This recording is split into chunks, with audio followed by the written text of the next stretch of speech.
नमस्कार, मी मनोश्री पाठक. बातमीपत्रात स्वागत. बातमीपत्र विस्ताराने बघणार आहोत, मात्र त्यापूर्वी एक महत्त्वाची राजकीय बातमी.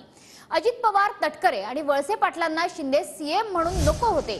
ज्युनियर माणसाच्या हाताखाली काम करणार नाही अशी त्यांची भूमिका होती, असं संजय राऊतांनी म्हटलंय. पवारांच्या मुलाखतीनंतर संजय राऊतांनी हा मोठा दावा केलाय. युतीत असताना फडणवीस, महाजन आणि मुनगंटीवारांचा सुद्धा शिंदेंना विरोध होता, असंही संजय राऊतांनी स्पष्ट केलंय. एकनाथ शिंदे मुख्यमंत्रीपदी नकोत, आम्ही त्यांच्या हाताखाली काम करणार नाही, हे सांगणारे सगळ्यात आधी सुनील तटकरे, अजित पवार आणि दिलीप वळसे पाटील होते.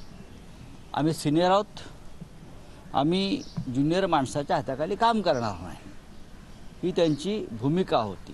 मुख्यमंत्रीपद की बात चल रही थी तो बीजेपी के नेताओं का ये संदेश था, ये मैसेज था, दिल्ली से जो निर्णय होगा वो होगा. मुख्यमंत्री पद शिवसेना को मिले ना मिले वो पार्टी हाईकमान तय, लेकिन अगर ये निर्णय होता है तो हमें एकनाथ शिंदे के हाथ के नीचे हम काम नहीं करेंगे. सरकार या मुख्यमंत्री हम उनको स्वीकार नहीं करेंगे. ये फडणवीस, गिरीश महाजन, सुधीर मुनगंटीवार, ये सब जो सीनियर नेता बैठे हैं, सबकी भूमिका थी ऐसे जूनियर नेता के हाथ के नीचे हमको काम नहीं करना है, बस. शिंदे तेव्हा कोणालाच नको होते.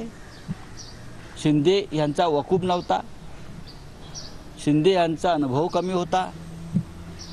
शिंदे यांच्या कामाची पद्धत ही पैसा फेको तमाशा देखो हीच असल्यामुळे अनेकांना ते आपल्या आसपास नको होते किंवा राज्याचं नेतृत्व त्यांनी करावं ही भाजपा किंवा राष्ट्रवादी काँग्रेसमधल्या वरिष्ठ नेत्यांची तेव्हा भूमिका नव्हती की ते आमच्याबरोबर नको, त्यांनी नेतृत्व करू नये सरकारचं. त्यांना कोणताही अनुभव नाही. फक्त पैशाचे व्यवहार किंवा व्यापार करणं म्हणजे नेतृत्व नाही, ही भारतीय जनता पक्षाची भूमिका होती.